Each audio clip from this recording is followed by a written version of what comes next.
Victorious, victorious.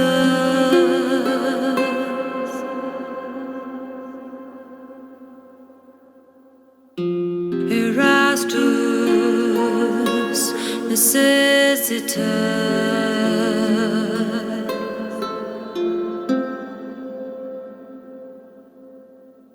Horarius, despondeo.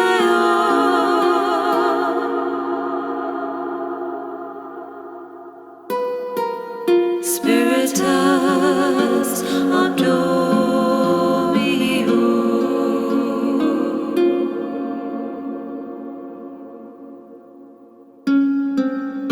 Patriarcha Gladiator.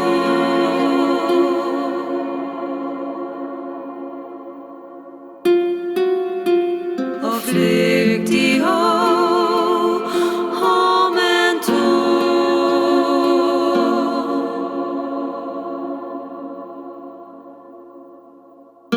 Divinitas salutaras.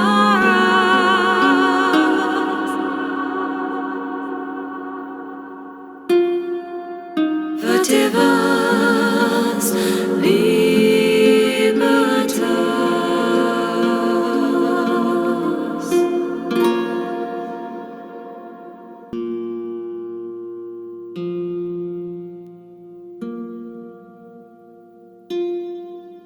Elatorious, victorious.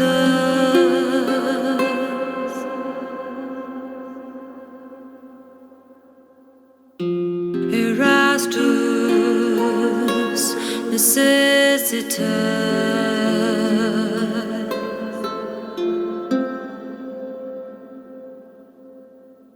Horarius, despondeo.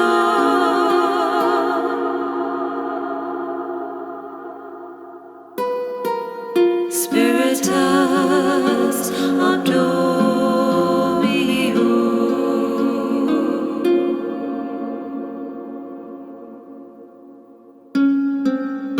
Patriarcha Gladiator.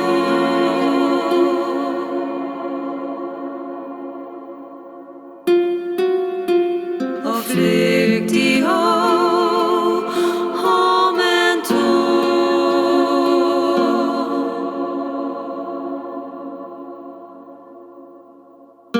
Divinitas salutaras.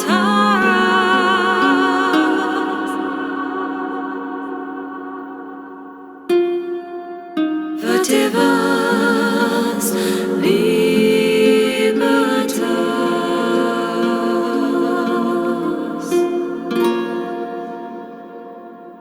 Hello my brothers and sisters of the Order, welcome back to the Order. I'm Celtic Templar, and welcome back to another how-to video. And today, y'all, we are going to be discussing the late Roman officer, or in this case, the late Roman legionnaires, Centurion and such. Now, there are different variations I could go on with this, but yeah. Now, I am dressed in the attire of the late Roman military, pretty much during the time of the somewhere around the late 4th to the early 5th century AD. The equipment I am wearing is that of the, well, best the officer could actually afford, or as well use in the battlefield. The equipment I am using varies from area to area, and as well, due to pictorial artwork, I have seen a mesh of equipment that they have used. Some equipment they were stated to, for example, the tunic I am wearing, the tunic is a drab color. People automatically say, oh, Templar, that's not historically accurate. They would have worn the colored tunics with a white background. Not exactly true, because one, there were multiple type of colorations, and secondly, due to the fact many historians actually believe this was more of a parade color, meaning it was a color to show off when you're on leave or to show that you were part of the legions, rather than just, well, wear it every day. In fact, for everyday use, for example, if you're on the battlefield and you had to keep fighting every day, here's the thing, your tunic is going to wear out, so they would probably wear something like this, something that is meant to wear down after a while. Now, the helmet I am wearing is that of the very late design, which I always do love. And this design though, the Romans would have used these throughout their years. In fact, these would have been rugged. This might have been my father's or my grandfather's and such, which helped defend the Roman Empire. Now, the spear they would have used would have been something just like this, near identical to a dory spear, because that one they went back to the big old giant spear formations. The thing is about these would have been slightly bigger. Sadly, I can't get any of those online, sadly. Tried to make one, didn't end well. Yeah. But as well, this spear would have to do. Now, they would have actually beautifully decorated and colored these in different variation of colors. Some historians state that this might depict on their division or their units. That could actually explain it in general as well. Now, late Roman officers would have worn helmets like this, but as well, sometimes they would have had beautifully golden or as well embroidered design. In other words, they would have had jewels sometimes, or as well, even a beautiful crest made of feathers and such. Problem is, those are almost impossible to get, sadly. So, yeah, and in fact, I am actually a frontiersman officer, meaning I'm not going to want to wear that in the open battlefield. However, many historians actually do state they wore that because it showed off, and it showed where your officer was. Now, I am wearing the infamous scale armor, which these guys were always known to have worn. They would also wear underneath it a form of padding, near identical to the Greek-style, padded armor used in the Hellenistic period. As well, for throwing weapons, we actually have these, the Plumbata. The Plumbata throwing darts are probably the most horrifying. I only got 2 with me. Unfortunately, the third one was badly broken, and this one has seen its years, but I'm going to use them as much as I can. But I'm not going to throw them as badly as last time. So, yeah, because these things are very worn down. Yeah, I think these were more meant for showmanship. But these things have one hell of a barb, and this barb here is meant to skewer into body.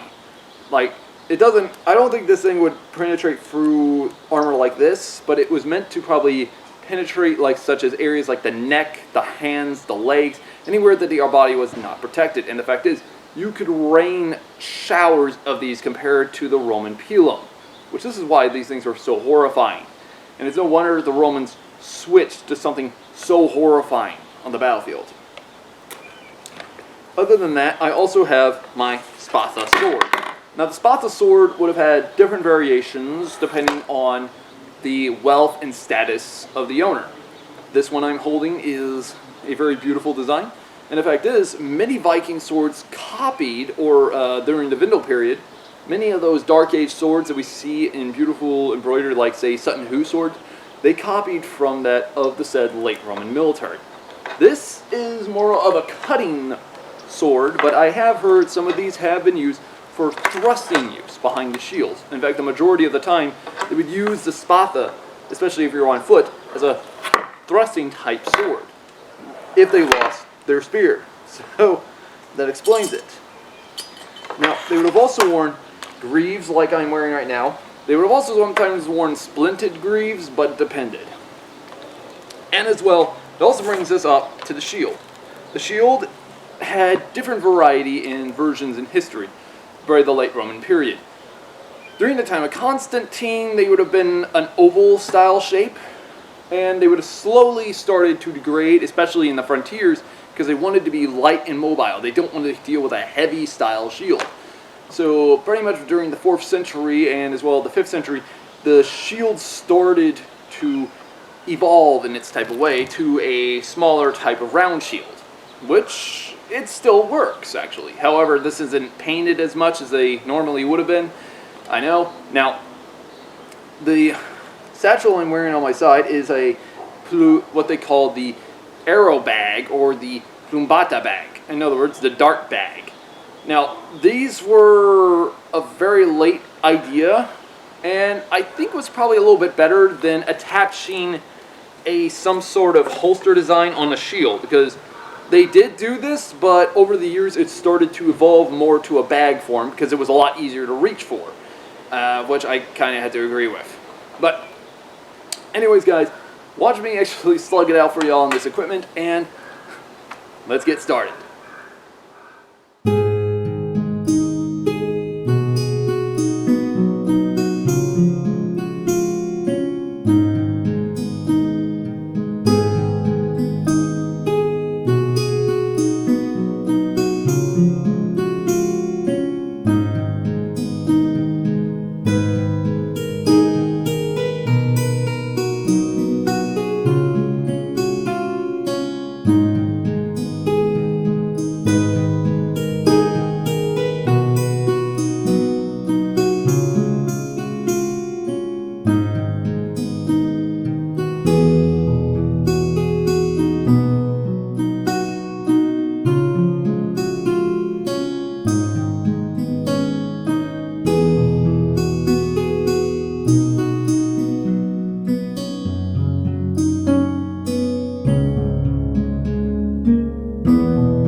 y'all, as y'all saw me moving around in my equipment and armor, it feels light and yet effective, but adds so much to its type of form.